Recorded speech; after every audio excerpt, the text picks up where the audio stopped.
Se você está assistindo esse canal é porque você caiu na química, muito prazer, meu nome é Alberto e eu vou ensinar vocês rapidinho aí como que calcula o rendimento do sulfato de cobre quando você faz uma reação a partir do cobre metálico. Esse experimento é um experimento de química geral que tem em vários laboratórios de química geral e sempre lá no roteiro pede lá, calcule o rendimento da reação. Eu já deixei as contas prontas aqui, então eu vou explicando passo a passo para ser bem prático lá, tá? A reação normalmente ela envolve aí, ó, o cobre metálico, você vai usar o ácido sulfúrico com água oxigenada. Tudo bem, algumas vezes coloca água ali, ou a água ela é gerada, mas normalmente a gente não coloca água, porque a própria água oxigenada já satisfaz essa água, porque ela não é 100%. E você vai gerar o sulfato de cobre.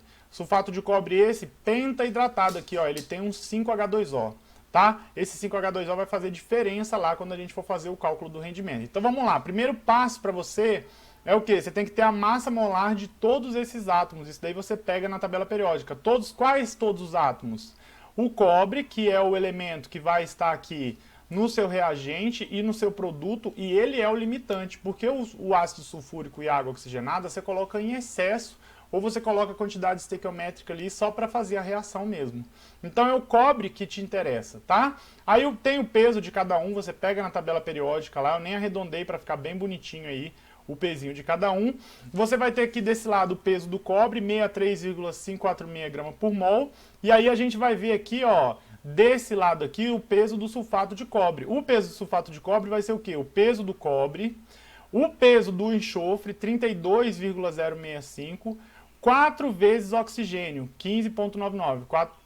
4 vezes 15,99. Somando isso tudo aí, dá esse tanto aqui. Agora vamos ter duas partes do experimento, né? Algumas vezes, em alguns lugares, coloca esse produto que você fez, dá um cristalzinho azul lá, você coloca ele para secar na estufa até ele perder essa coloraçãozinha azul. Aí ele não vai ter essa água e você vai usar esse valor aqui, eu vou explicar ali embaixo. Se você for usar água, você tem que calcular o peso da água também.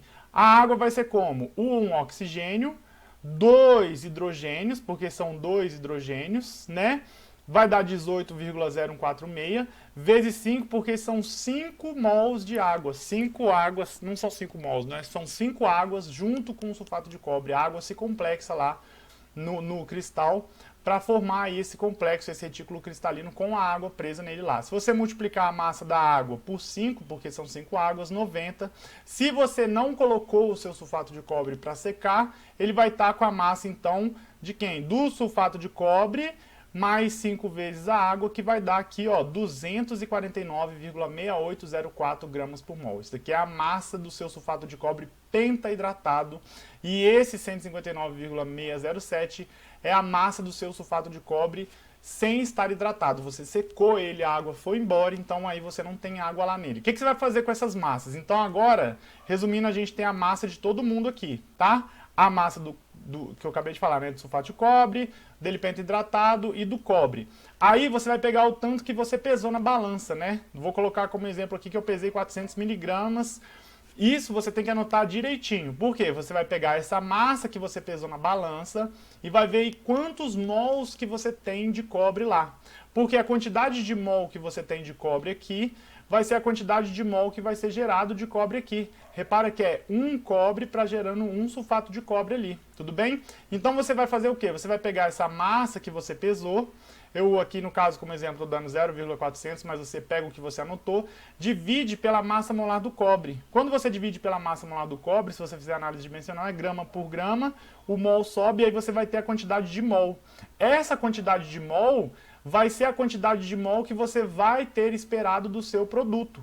Então é isso, quando você fala em química, você tem que falar em mol, porque mol vai ser assim, ó, se aqui vai dar 1 mol, vai gerar 1 mol de lá. O nosso aqui, 6,30 vezes 10 a menos 3 mols de cobre, tem que dar 6,30 vezes 10 a menos 3 mols de sulfato de cobre.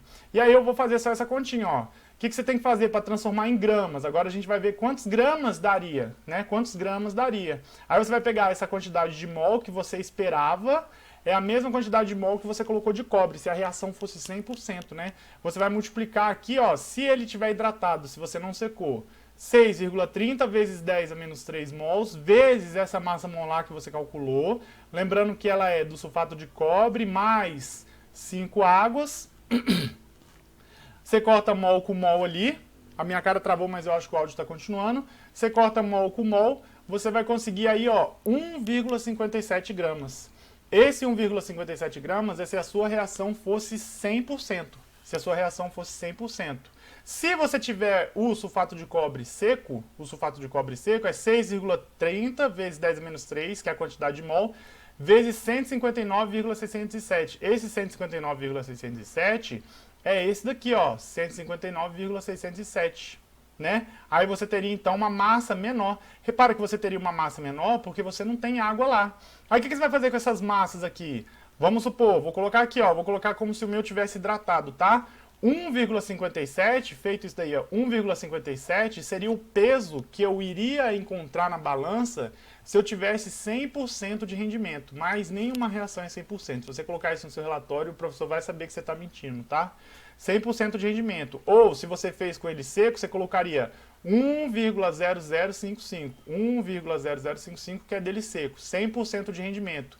O seu produto pesado vai dar um valor X, regrinha de 3 lá, né? Aí você vai multiplicar X por 1,57, o seu produto pesado vezes 100, depois você divide 1,57, aqui é a regra de 3 básica, tá? Não precisa nem explicar, então. E aí você vê o rendimento real. Um erro que vocês cometem, normal, né, aluno cometer, é a questão de considerar como se fosse uma massa inteira, mas a gente tem que considerar primeiro a questão de mol para ver a relação de massa, que é legal pensar isso, ó, 0,400 gramas que você pesou, se for 100% de rendimento, vai dar 1,57 gramas. Ah, e você está criando matéria? Não, a quantidade de mols de cobre é a mesma. O cobre, a quantidade de cobre. Mas só que agora você tem enxofre, você tem oxigênio, você tem água, você tem outros átomos lá. Tá bom? Então o jeito de calcular é esse. Vou deixar a tela meio grande aqui para vocês verem tudo bonitinho aí, ó. Se quiser dar um print e entender. Muitíssimo obrigado se você assistiu o vídeo até aqui. Um abraço. Se você não conhece o canal, se inscreva e fui! Valeu!